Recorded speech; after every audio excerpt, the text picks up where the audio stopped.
welcome to the first episode of my new Let's Play series of Hearts of Iron 3, Their Finest Hour, the Empire of Japan. I will be playing in addition to the base game with a very popular mod known as Black I.C.E, ICE being an anagram for Iron Cross Edition. A complete overhaul mod basically of this game. It adds new unit types, new nation-specific units, new strategic effects, new technologies, new structures and buildings you can build, all sorts of great things. And it also adds a lot to the historical realism and the immersion that you get. It doesn't necessarily make the game less historically accurate. Things will generally play along the same course as they would have in the regular game and in also, real history. But generally speaking, this game enhances your ability to go outside the box and to do some really fun stuff. So I'll be playing as the Empire of Japan here, situated in East Asia, out into the Pacific Ocean. I also have holdings in modern-day Taiwan, known as Formosa then, the Korean Peninsula, and a strip of land between Manchukuo and the rest of China proper. Manchukuo is a puppet of me. It was taken over in the years prior to this starting date of 1st of January 1936 by the Kwantung Army, and etc., etc., etc. I'm sure we can talk a lot about history later. So let's begin. All the difficulties will be on normal, game mode normal. Diplomacy will all be controlled by me personally because I'm a control freak. Let us begin. And then here is the game loading background.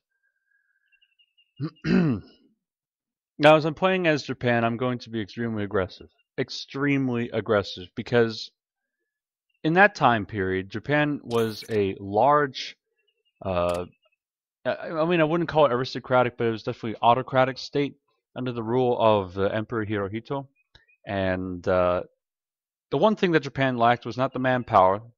Japan's population was over 100 million at this time, but it was all on this little small island chain here. And they didn't have enough resources and enough foodstuffs to actually sustain that kind of population. So that's why they adopted a policy of aggressive expansion into China and other places in order to make that possible and sustainable. They wanted to become the United Kingdom, the Great Britain of Asia, basically. And you can see evidence of that later on in real history when they founded the East Asian Co-Prosperity Sphere, which was a concept that basically Japan would be in charge of a confederation of East and Southeast Asian states in a very exploitive relationship, let's say, for the benefit of Japan and nobody else. All right. So the first thing I'm doing here is disbanding all these HQ units. HQ units are very officer there we go. Are very officer costly to make, and I need my officers because right now I don't have a big gap between how many I need and how many I have in reserve. So I will take this. I'm going to keep that. Actually, you know what? I'm not. I'm just going to get rid of all of it. Let me just make sure that I'm not getting rid of anything that's actually important. Like here, Battle Commander. Isoroku Yamamoto. And see, that is good to have. Battle Commanders are one of the new units that can be found in this mod. If you're not familiar with it, it's essentially a brigade, like these brigades here, you can put inside of a division. And it greatly enhances the performance of the division as a whole and also anyone else, any other division that might be involved in a battle. Let me disband that. I know that all these things have anti-aircraft units merged into it, but I can't break it apart. Because it's a combat width of 0, so I'll just leave it and disband it. Anti-aircraft units are not that important to me, really. Disband all this. So what I'm going to do, I'm going to use all of these forces that I have in Manchuria and move them down with the border with China. Because in a short year and a half, 2 years, we're going to be at full-fledged war with them, so I need to be prepared to make an assault. The Soviet Union here, of course, has a border, but if you look at the infrastructure map mode, you can see that they actually cannot pass through this terrain, and I can't either. So it's completely impassable, so there's really no reason why I should be guarding this area. The only way that they can actually reach me is right through here at a place called Chongjin, and here, you know, is where they are located at Kreskino. So this is the only real border crossing. Even here, the infrastructure level is not sufficient enough to actually move stuff through. So it's only through here, and this is fortified on my side, and I also have a little industrial capacity there.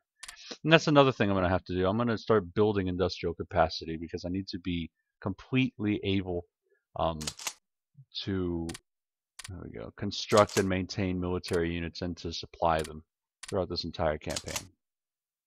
Am I missing anything else? Yes. Over here, all these armies are really quite silly. Here's another one. He's actually a pretty good general, and he has a lot of cavalry forces under him. Well, you know what? I'm going to actually keep that because that's what I'm going to be doing. I'm going to be taking divisions of similar makeup and size. Like these are all cavalry, and they all have the same number of troops inside of them. So it's safe to assume that they all are of the same. Yeah, so like, you know, 2 cavalry and 1 recon cavalry. They're all the same. So I'm going to keep this one here. I'm going to select all of them, keep that as it is, and just move them. Plains, hills, forest. I'm going to move them right here. And I'm going to rename this the First Imperial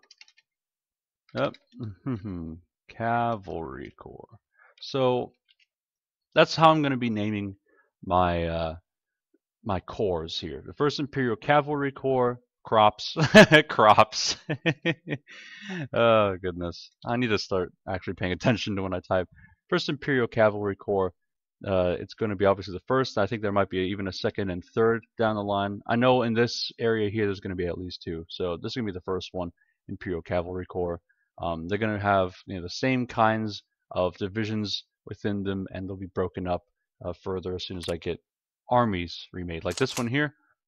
You know, I don't need this again, but I'm going to rename it, and I can use this one. Oh, and that's another thing. Completely forgot. Auto assign leaders, I'm going to turn off. Why? Because I want to control, again, I'm a control freak. I want to control who leads these units, and I want to be able to decide who has the right, who has the ability to lead certain units, and the AI doesn't just choose for me. Oh, there's a lot of light infantry down there. Wow. So we're going to have a light infantry corps or 2 out of this as well. So we're going to move them all to Chengde. This one I will call the First Imperial Chinese Infantry Army. And by the name, you're going to be able to basically guess what it's going to do. It's going to be basically in charge of 5 infantry corps. If I can actually get that many, I'm sure I can. So 5 infantry corps, not like 1 corps here. First Imperial Cavalry, I'll detach that. So we'll figure that out. The next priority that I have is just to move everything else that's down here.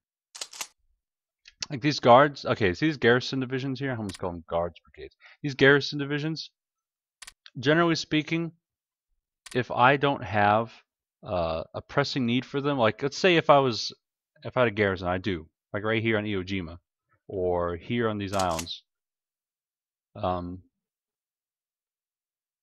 Okay, well I guess you can stay there like that.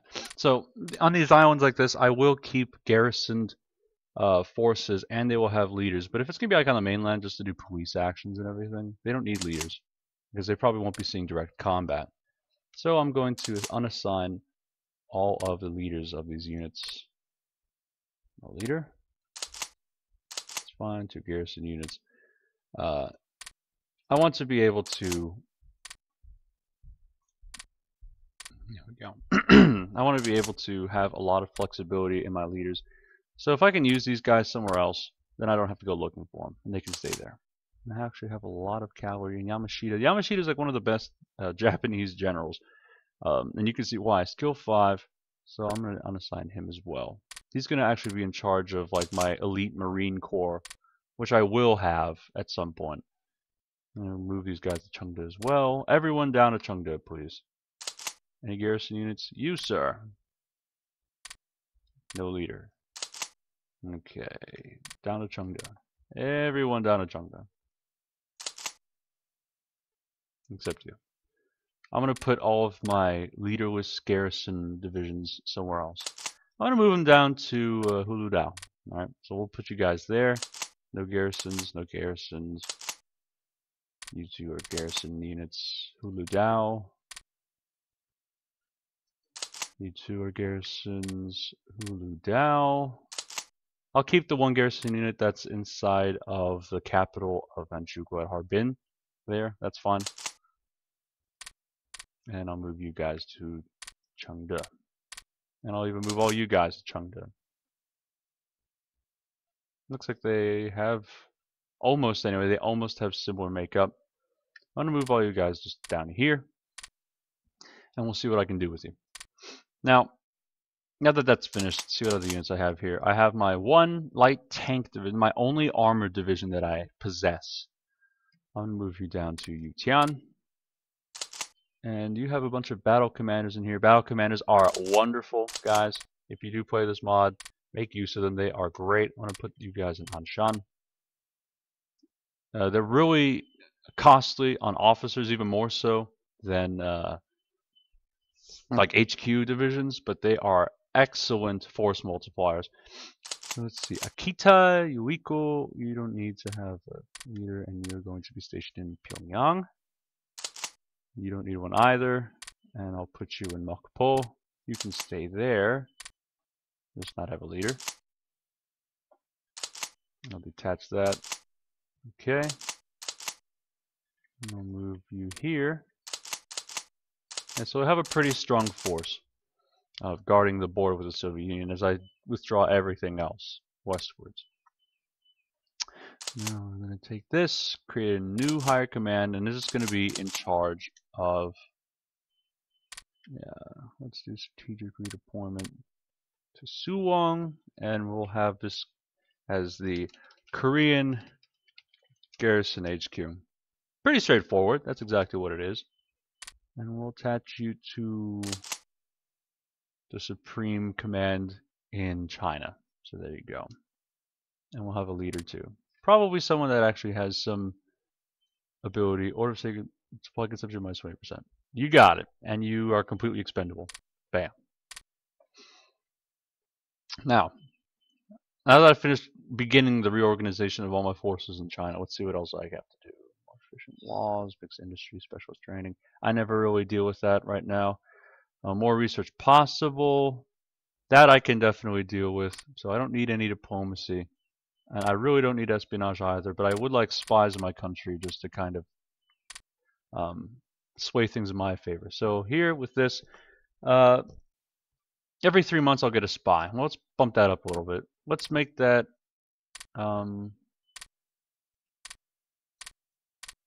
spies are quite costly, aren't they? Every 10 days I'll get a spy. That's good. Officers, we'll move that down and we'll set it to 2. 2 officers a day. Not that bad. I'll put it up to 0.5. So I can research 18.85 different technologies at once. First one will be industry, education, and medicine. Next one, monumental architecture. That increases my industrial capacity. It does hurt slightly my resource production, but in my opinion, that little hit to the resource production is made up for with the other benefits you can have. Once you research this, you can actually build for every level of this that you get. You can build a special building, a unique building that is really quite useful. Civil defense, I'll get up secretary of that. Broadcasting, again, these are things that once you, like these are like the new technologies. Once you research these, there are different events that come up and you have different decisions you can make and decide how you want to use it. And it has different benefits, and you'll see. Okay. Industry, supply production, useful. Steel armor casting. Once I actually have to choose my armor type, I will choose cast armor. Radio detection equipment. Radios are useful, and it's within my time frame. Radar, I want to get early, so I'm going to put that up at the top. Infantry, small arms, camouflage designs, all of that good stuff. Motorcycle recon unit, not yet, but what I would like is garrison deployment capability. Start research. So these things are going to be my first priorities here because those garrison units, I have to put them out in the islands. I'm going to make them myself and design them.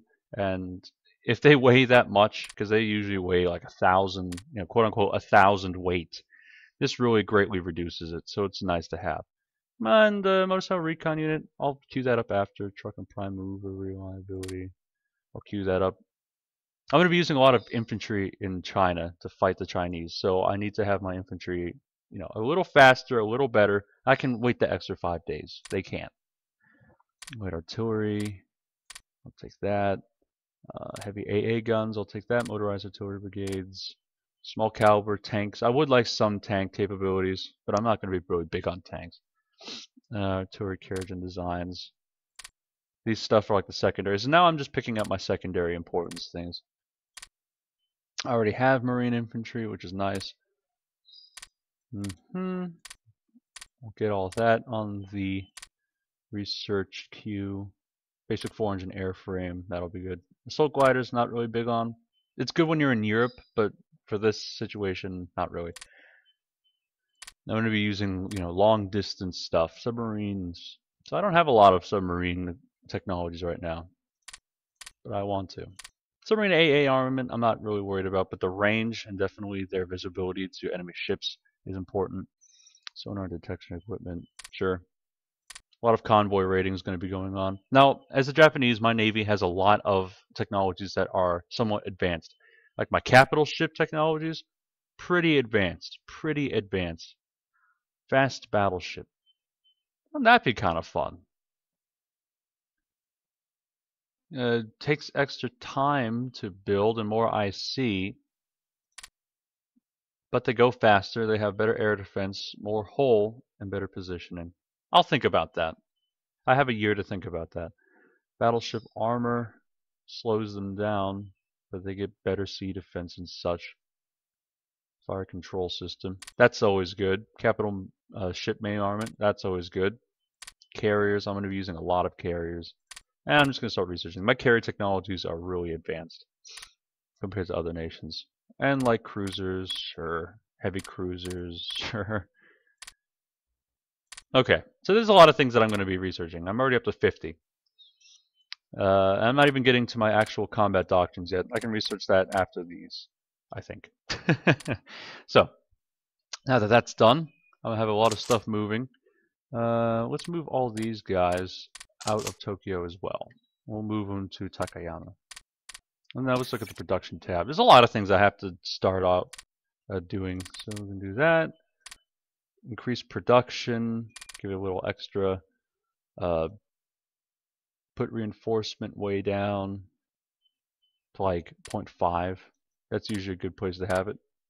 There we go. And the rest of it can go. I want to make sure I don't run into supply deficit. So we'll put 25 at supplies. And my upgrades will be somewhat slow, but that'll be fine. Now for my political cabinet. There's a lot of things I have to do in the beginning here. I'm completely fine with all the laws right now. Unfortunately, see, my party, the Control Quick, doesn't actually have a lot of influence. You see, so I need to somehow boost my... oh, and speaking of which, yeah, now that I have spies being trained every 10 days. Okay. Let's see, daily descent change, that's good. National unity changes, that's good. Accessibility axis, that's fine too. Okay, so this guy's good. He's a laissez-faire, capitalist, money plus 75%. Consumer goods in peacetime, minus 5%, that's good. I'll keep him. Leadership modifier, espionage, bonus threat impact, national unity changes. That's good. I like leadership simply because it gives me a lot of ability to research more things at once. Political intel, national unity, like this, national unity, I don't need this guy. National unity changes minus, plus 5%. No. I will take you. I can take a little 5% hit to my money income. Kanin Kotohito, School of Defense. And he's the chief of staff and the chief of the army. So you see he has his defensive capabilities on both.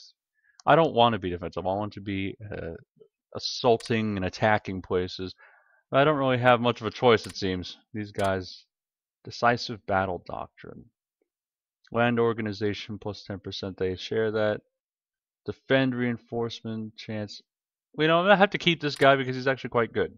He's good, he's better than my other choices. And in this case, no other choice. Asumi Mineo? Or Osumi Mineo.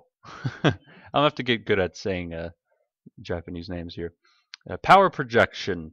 Carrier protection efficiency. That's fine. Naval strike efficiency. That's fine too. Aircraft carrier practical. Okay, good. Is that the Yamamoto Isoroku? You know what? I'm going to put him in charge. It's the same exact thing, and he's a historical figure. And he's also chief of the Air Force, port strike efficiency, naval strike efficiency, or air organization plus 10%, ground attack efficiency plus 5%. So, is it going to be, am I going to want more air organization, or do I want, this is like port strike and naval strike, this is like Pearl Harbor type of stuff. So I'm going to keep Yamamoto in charge of that, and that's fun. Now for my actual decisions. My annual national focus. Actually, no, I'm going to do Black I.C.E first. Black I.C.E is a decision in itself, just to basically find out how you want to play a game. It's like a difficulty thing. All right. So here we go. Black I.C.E. You can read through that if you wish. And I will take here one moment. Thank you. Sorry, I'm back. You can take different difficulties. You start at easy, which gives you a bunch of different bonuses until the end of the game. Normal, which doesn't give you anything. No penalties, no bonuses. Hard, some penalties, and grow fast, which is extreme penalties, and it's pretty much impossible, I guess. I'm gonna go with normal, simply because I don't want to have to fight the difficulty system more than I have to fight the enemy. Issue of Korean independence. This is basically to make Korea its own independent nation. I guess it would be under us as like a puppet, but I don't want that. Defense status quo. Next thing, annual national focus. This is a new thing in the game, new decision every year. You get to choose how you want to basically run your country's policy for the year. So you can build up the Imperial Japanese Navy. A big fleet means victory. You get different bonuses and such.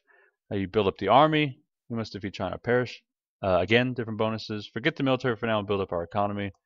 You take some hits to your production speeds and your supply production, but your IC, your industrial capacity, is increased. Build a balanced Army, Navy, and Air Force. You get a little bonus to each of them, but then in turn you lose a little bit of efficiency for production. Science, 33%, a whole third more leadership, not bad. Financial research, well, not really research, but financial focus, you get a lot more money with different bonuses, including national revolt risk increase. So I guess it's like through extra taxation. Resources, you get more resources. I'm going to go with forget the military for now and build up our economy. But the last thing I'll be doing is really forgetting the military. I just want that extra 15% industrial capacity. So there you go. And speaking of industrial capacity, this is our abilities here marked on this map. One moment. I apologize for the incessant interruptions. As I was saying, these green things, if you look at your resource map mode, are all the areas that you have industrial capacity. Darker green means you have lower concentrations of it. Lighter green means you have higher concentrations of it. Blue areas are strategically valuable resources. Like here in Kyoto, you have a military academy, which gives you extra leadership. Here in Tokyo, you have dockyard facilities, which increases your naval base efficiency and all that. In addition to that, you can see all your resources marked out here, the different types and what they're producing. So here in Niigata, you have a little bit of coal. I would always describe that as coal. A little bit of metal.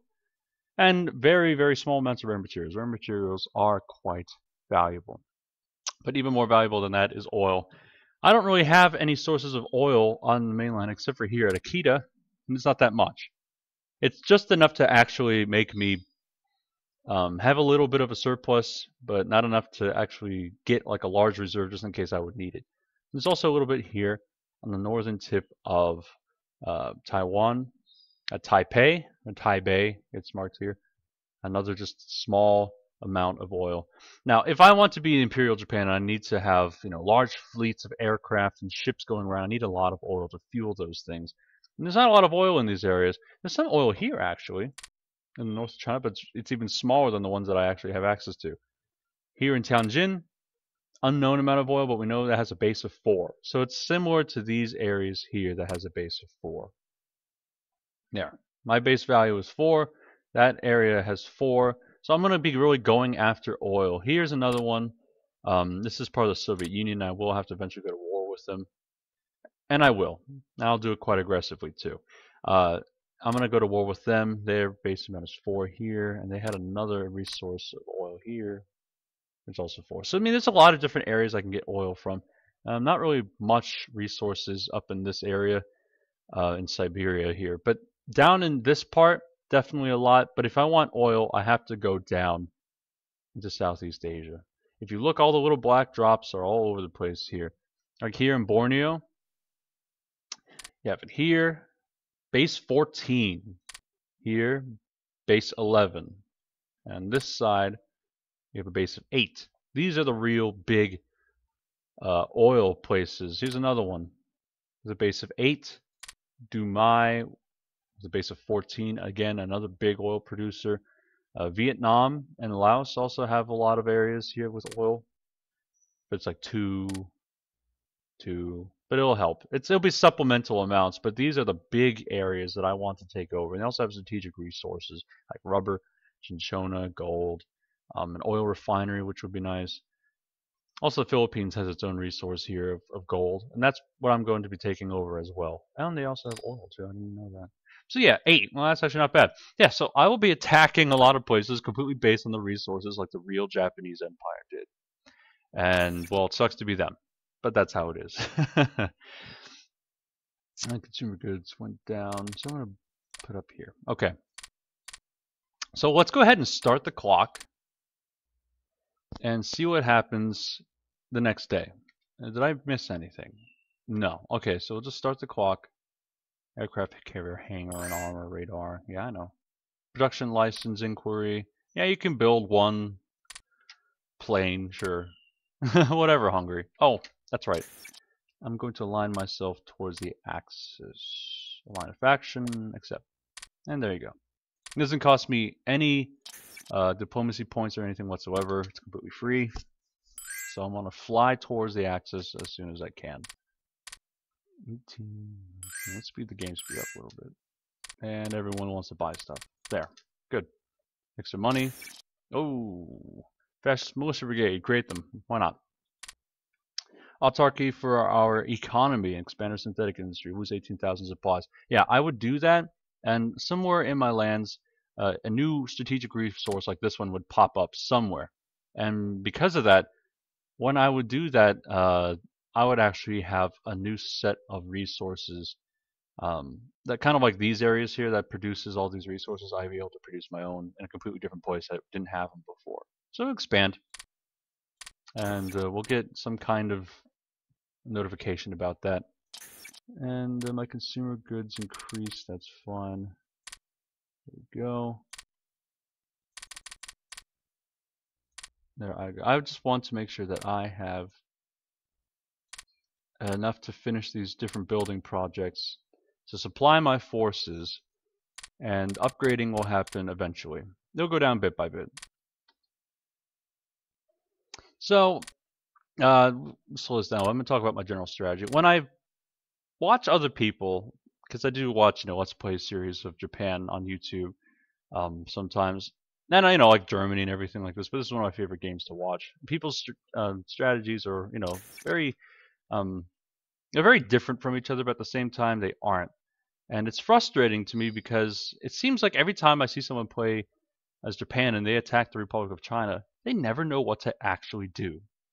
They never can consolidate their victories that they have in the beginning and actually make progress and win.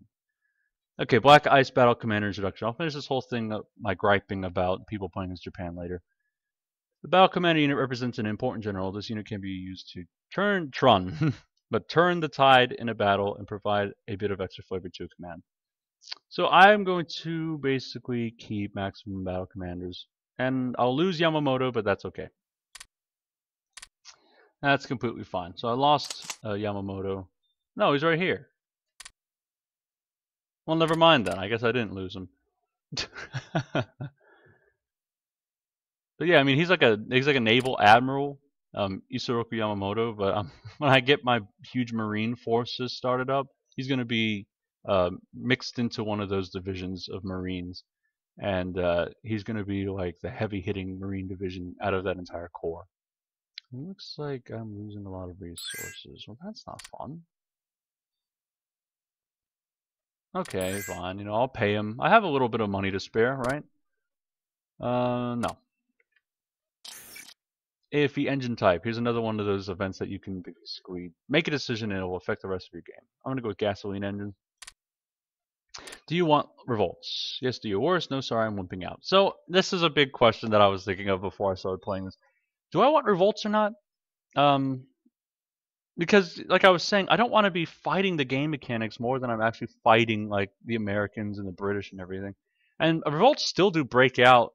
Interestingly enough, they still do break out even if you have this turned off.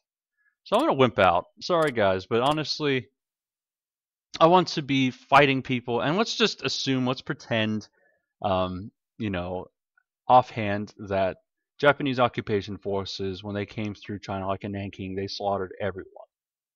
Or almost everyone, alright? And I hate to say that, but let's just pretend that, and basically there is no need to have garrison forces there because no one's alive. Or, I mean, you know, there's only like women and children alive. There's like non-combatants.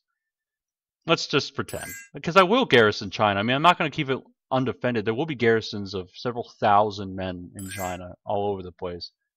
I just don't want to have to deal with nitpicking them and telling them to attack these, you know, rebel partisans and everything and going back. Why is this still here? Heavy air protection. Okay. What are you doing? There. Okay. And your range is 1,400 kilometers. Can you reach out to Kwajalein? Because that's... Yeah, you can, actually. So I'm going to keep you there. Yeah, I'm going to keep you there. Takeuchi Tsuneki. I'm going to keep you there. You have some garrison units. You'll be just fine. You have 2 other garrison units that are located here at Marcus and Iojima. The 2 islands that I'm going to fortify the most out of all of these is going to be Kwajalein and Truk. Truk is already really highly built up, and it'll give me a port just north of Papua New Guinea and Australia and everything, and it'll be in between Hawaii and, you know, the United States and the Philippines and everything. Same with Kwajalein. Kwajalein, if I were to actually keep this area, which I will try to, I could launch an invasion fleet from there to Hawaii, which is what I'm going to do. That's exactly what I'm planning on doing. So Kwajalein, the distance between Kwajalein and Honolulu is 2,300 kilometers.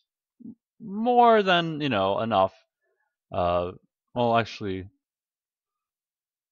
it depends. I'll have to upgrade some of my ships because I think in the beginning some of my ships can actually make that. But my larger ships and definitely transports can make that distance and invade. So that's fine.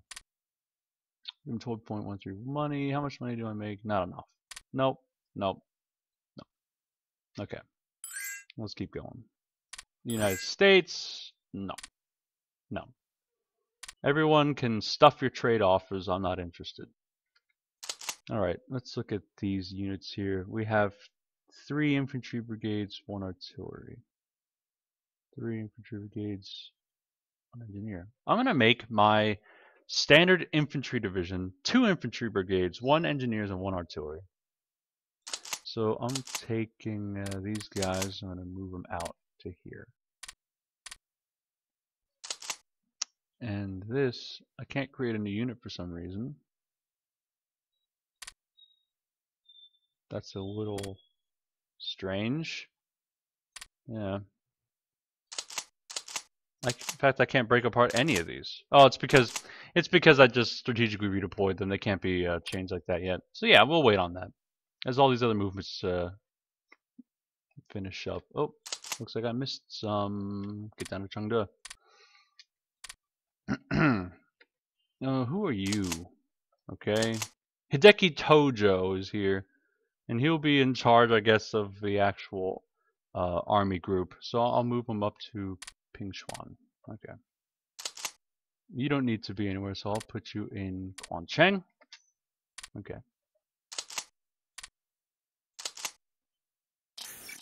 If your armor type, cast armor. Already discussed that. Creation of battle commanders. Great news. Okay. Let's continue. My resources are going down.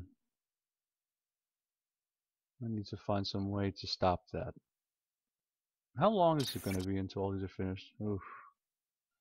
It'll be a while. It'll be this year, except for the carriers. They'll be done next year. But some of these heavy cruisers will be done this year. These other ones will be done at the beginning of next year. And we'll have to find a way to just hold out. Because there's no way I can actually attack anyone this early to try to get their resources. What a shame. These areas are protected. This area is protected. Now, all of these garrison units should not have leaders. Pause.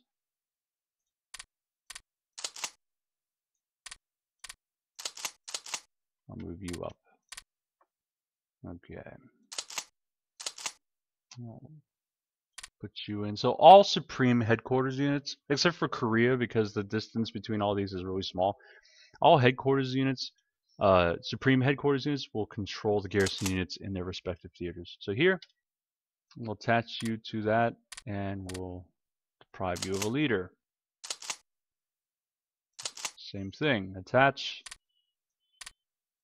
and demote. Detach, and demote. I think that's all of it. Now let's look at our naval. Okay, see, we're sending supply routes. These are all the routes. The red things are supply routes that are being sent out to all these different islands in the middle of nowhere. I don't have anyone here yet, really. So there's no reason for me to actually be sending these convoys all over the place. I can do them at any time I want. So I will disable, again, being my control freak self, I will disable the auto creation of all these. And I will only keep what I need. Tokyo to Saipan, I'll keep. Tokyo to Eniwetok, cancel. Tokyo to Mili, cancel.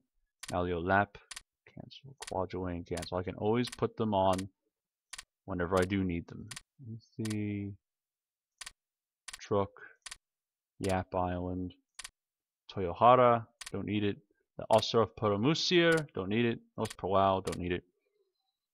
And then all these things are actually to China. Kaohsiung is in Taiwan. So it looks good. In Saipan, I already have a force of guys on there. And I have one guy on Marcus, but I don't actually need him. So I don't need Iojima either, technically. There we go. It'll help me with my supply drain because I'm convoying a lot of it out. But now that that's fixed, I'm not actually sending all those supplies out. I'm only sending what I need just to the west here. Let's see if it improves. And we'll speed the game up again. Go away.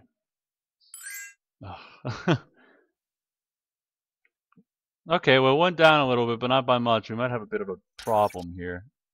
And I am putting a surplus into it. What's up with that? It needs time to balance itself out. That's the thing with the supply situations. It's like blood going through a bloodstream, basically. We can look like this. And, you can send all your things out, but it'll still be kind of coalescing in different areas and being moved and everything. So it's really quite inconvenient sometimes. I'm still losing lots of resources. Oof, that's not good. It's going down, though, my deficit. But we already have things in union supply. Yeah, that's fine. That's completely fine. I'm not going to be at war yet. I just need to make sure that after I move all my guys, the supply routes will readjust themselves to compensate for all that. And then I'll be fine.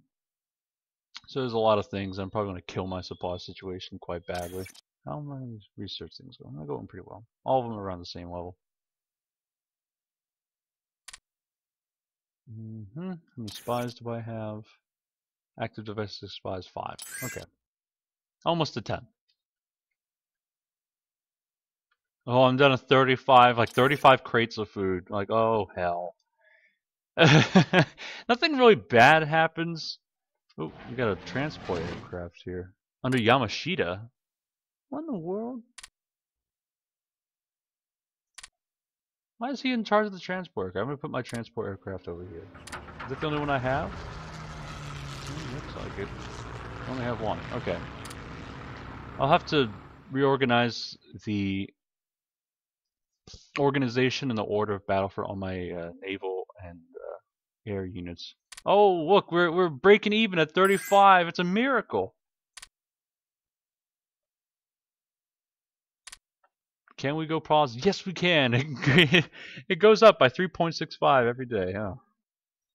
We have a lot of these building projects, and they're very costly. That's why my I.C.E. is taking such a huge hit, and also my upgrades are really high.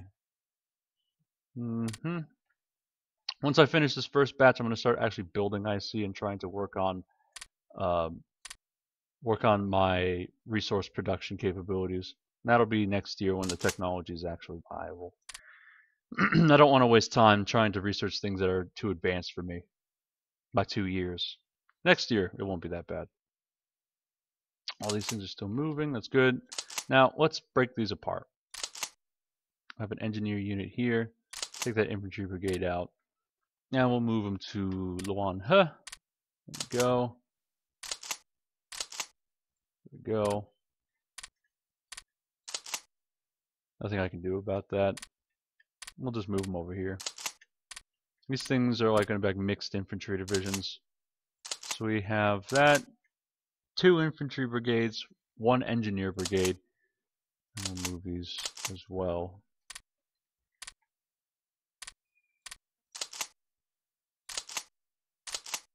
Nope, nope, nope, nope, nope.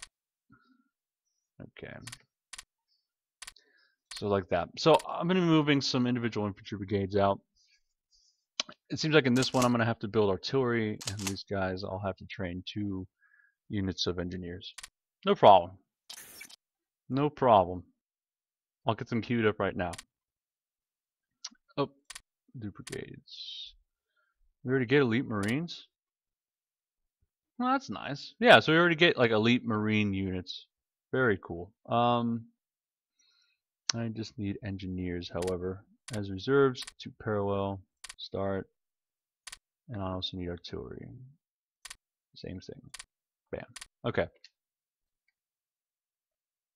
And we'll speed the game up a little bit. My grand strategy is that I'll have a huge fleet. Huge fleet. Why? I mean, you know, why would you not have a huge fleet if you're playing as Japan? Obviously. I'll move these guys over here again. And you know, I mean, that's an obvious thing. Of course, you wouldn't want to have a huge fleet. But I'm going to attack the Republic of China. I'm going to sweep down. Also, I'll be at war with Shanxi, Xibei Sanma, Yunnan, and Guangxi quick. I'm going to take all of them over. All of them. And also Communist China, but they're already at war with the Republic, the nationalist Chinese. So this is what I was talking about earlier, and then I'll end the video. Not much has happened, unfortunately, but you know, there's nothing I can really do about that. When you take over a country in Hearts of Iron 3, a lot of you, I'm sure, know this already, but it seems like when I watch other people play, they don't know this. There's these things on the map called victory points, right? Victory points are strategically important areas, not only for the country that owns them originally, but for any country. And if you control them, the country who's the original owner automatically loses. Automatically. So like here for Shanxi, you can see if they're at war with me, the only places I have to take over in order to effect a victory over them and to enforce my demands would be Taiwan and Hohhot. And it'd be really easy to get to them. It's just 133 kilometers away from where I'll be stationing a lot of guys. 100 kilometers away. Not that far at all, especially for people on horseback. And down here, if you come down here, their capital obviously is important. So from Xuanhua to Taiwan, that's 166 kilometers. Again, not a big distance. And these are forest, hills, and then hills here. So I can make a huge force down here and attack down this way, come down and hit them there and try to take that over. And if you just take over those 2 places, they'll lose. Automatically, they will lose. So I don't know why people don't really, fight with that thing in mind. I just see them attacking, invading all over the place, and they're like, how much I have to win? And they're clicking up here, checking the surrender progress, and like, what do I have to do? Take over more land? No, it's not just land. It's these victory points. Like, to take over the Republic of China, you need to control a lot of this. Pretty much everything. Pretty much everything. But it's not difficult because you're Japan and you're technologically superior to them by a huge amount. But you need to fight in a way where you can have your objectives already in mind and you have a plan. So that's what I'm going to do in the next episode. I'll put some plans together. I'm going to go ahead and finish this day. There. It's been 3 weeks for my first video. Not very good, but it's a slow start in the beginning when you try to reorganize everything. And in the next video, I will continue my preparations for war with China. My technological research will continue going forward as I prepare for war in the Pacific against the United States and the UK and the other allied powers, minor allied powers. And hopefully I can cover more time, not just 3 weeks, but maybe a few months. So thank you for joining me. This is going to be great. I can tell you already that Japan will be victorious. And if you don't believe me, just keep watching and you'll see. Until next time.